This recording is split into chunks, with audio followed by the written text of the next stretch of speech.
Sabay-sabay natin alamin ang mga kaganapan na nangyayari sa ating bansa.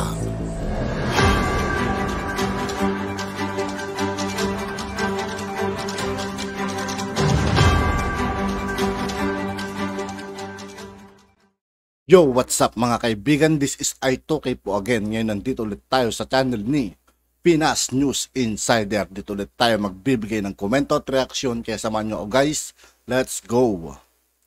Ito ng social media, ang Teo Manoy balita, Pangulong Bongbong Marcos, ginulat ang lahat dahil isa sa pinakamakapangyarihang tao ng Zimbabwe napasugod sa Malacanang. Ano kayang dahilan? Ating alamin. Pero bago ang lahat, kung bago ka sa lahat ng hindi pa nakasubscribe mga kaibigan kay Pinas News Insider, mag-subscribe na po tayo at huwag nyo rin pong kalimutan mag-subscribe dito sa aking channel. pa lamang sa aming channel.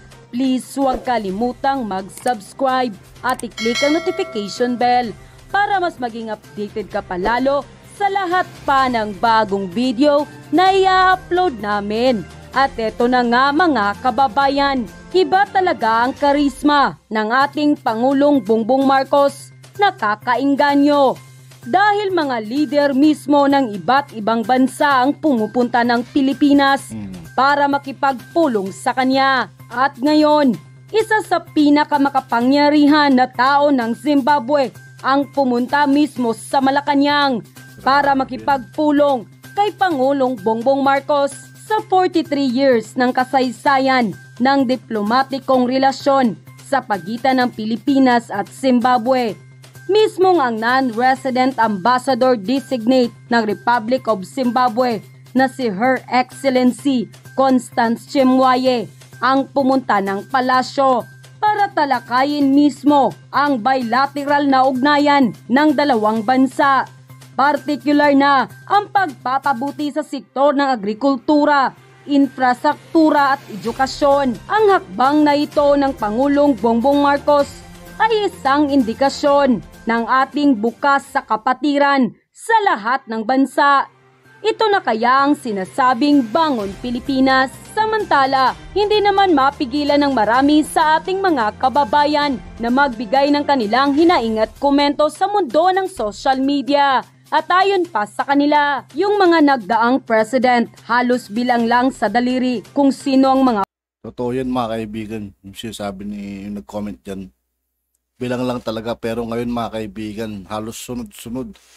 Sila pa talaga yung pumupunta to sa Pilipinas mga kaibigan para makausap ang ating mahal na Pangulo. Diba? Napaka-astig ng ating Pangulo guys mga kaibigan. So totoo lang, napakahusay. Mga iba't ibang mga taga-ibang bansa ang naghahabol sa kanya ngayon.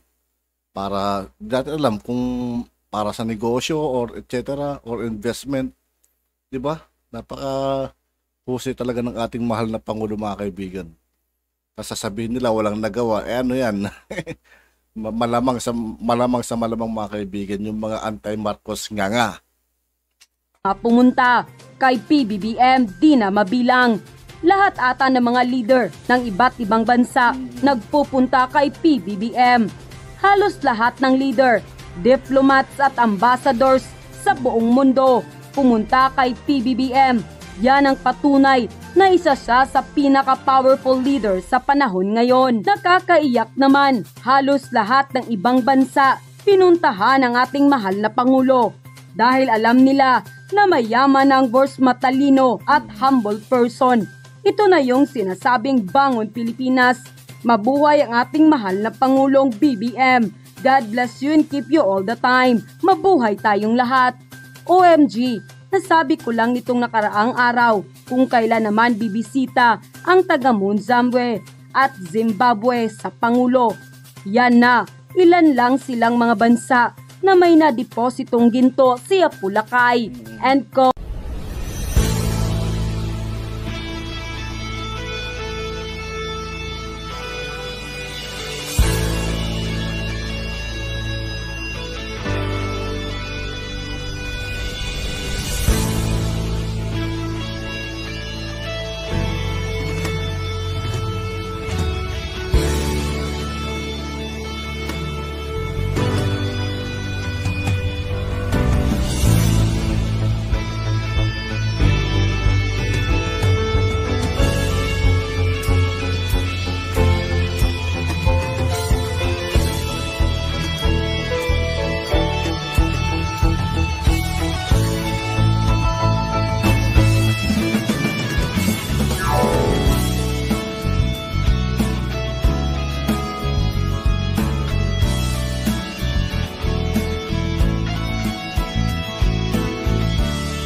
Magkasunod na bagyo at walang tigil na pag-ulan ang sinapit natin itong nakarang 2 linggo na nakapagdala ng napakatinding pagbabaha. Itinaas ang state of calamity sa halos 196 na lugar sa buong bansa dahil din sa bigat ng infrastructure at agricultural damage na dinala nito. Kaya naman, walang tigil ang pagresponde natin at ng ating mga ehensya upang sumaklolo sa halos 3 milyong taong naapektuhan itong kalamidad na ito.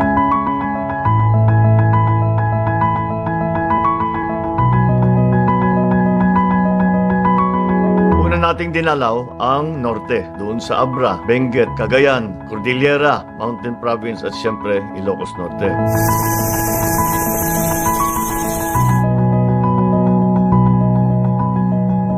Ang pinakamabigat talagang nangyari ay ang agricultural damage at lalong-lalo na sa Region 2 na malaki ang nawala sa mais at hindi na natin maibabawi at may habol itong planting season na ito. Maghahanap tayo ng ibang maaring maitanim ng ating mga magsasaka upang makabawi naman sila doon sa nawala nilang ani.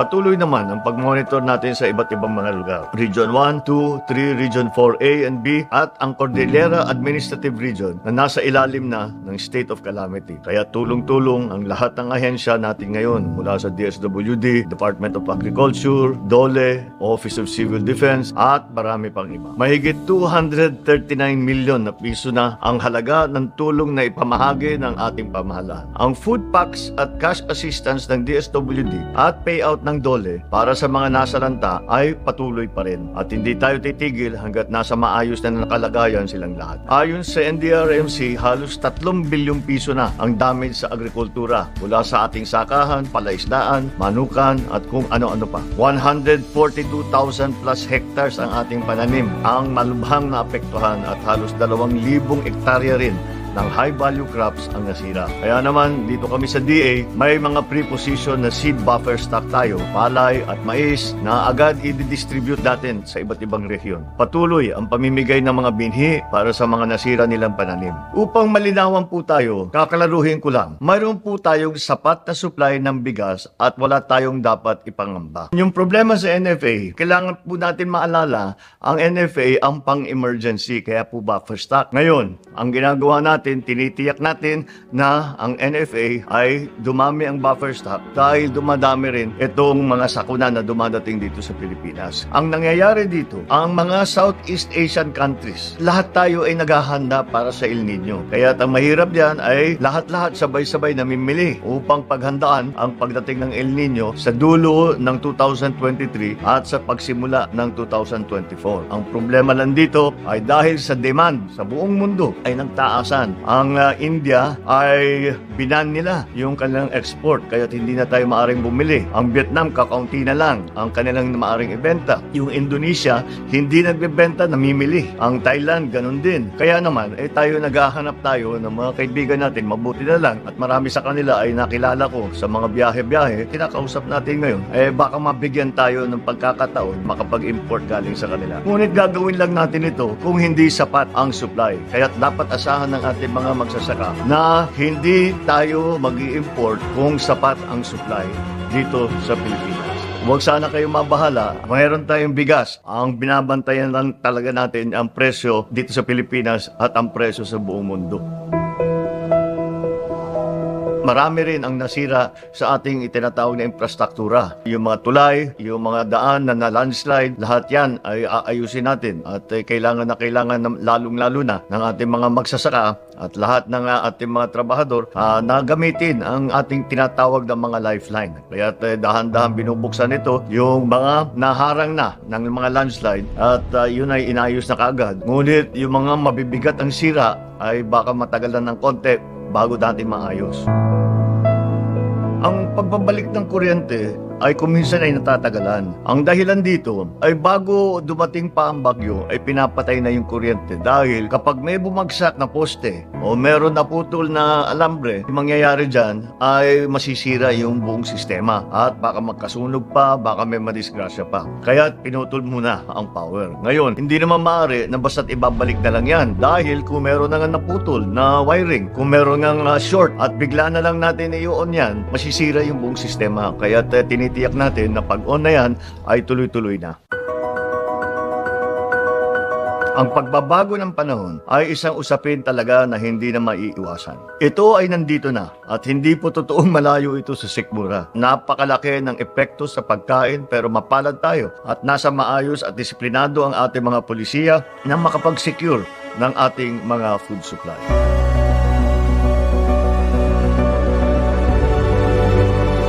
Itong linggo ay tinanggap natin ang European Commission President na si Ursula von der Leyen. Kung maalala ninyo, siya ang tumulong sa atin upang ayusin yung sitwasyon sa ating mga seafarers. Dahil nagkaproblema tayo sa European Union at nung napunta ako doon at napunta ako sa Brussels, nakausap ko yung European Union ay nagpatulong tayo at tinulungan naman tayo kaya naman ngayon maayos na ang sitwasyon sa ating mga seafarer. Ngayon, patuloy ang tulong ng EU Commission at saka ng EU para sa atin dahil na marami na tayong nabuksan na usapan noong ako'y bumiyahe doon sa Brussels. Napapanahon ang kanyang pagbisita dahil din sa dala nilang 60 million euro grant on circular economy at solid waste management. Maganda na hindi lang sa kalakalan at iba pang aspeto na napapatibay ng ating ugnayan, pati na rin ang usaping climate change. Pagkain, kuryente, infrastructure, kalusugan, ilan lamang ito sa mga direktang tinatamaan ng usaping climate change. Matinding pag-ulan at pagbabaha o kaya naman malubhang tagtuyot, kailangan natin maging handa, kailangan natin maging maagap. Ang mga Pilipino naman ay mapagmahal sa ating kalikasan. Mas aktibo sa mga diskusyon ng lipunan at nakikibahagi kahit sa kanyang sariling paraan. Sa hamon na dala ng climate change, sama-sama natin ito malalagpasan. Yan ang bagong Pilipinas. At yun na nga mga kababayan. At yun nga po mga kaibigan, dito po nagtatapos ang ating reaction video. Muli ako po si I2K ng Sundalo ng Dunggalo at 811. Maraming salamat sa patuloy na pagsuporta. Yeah, peace out.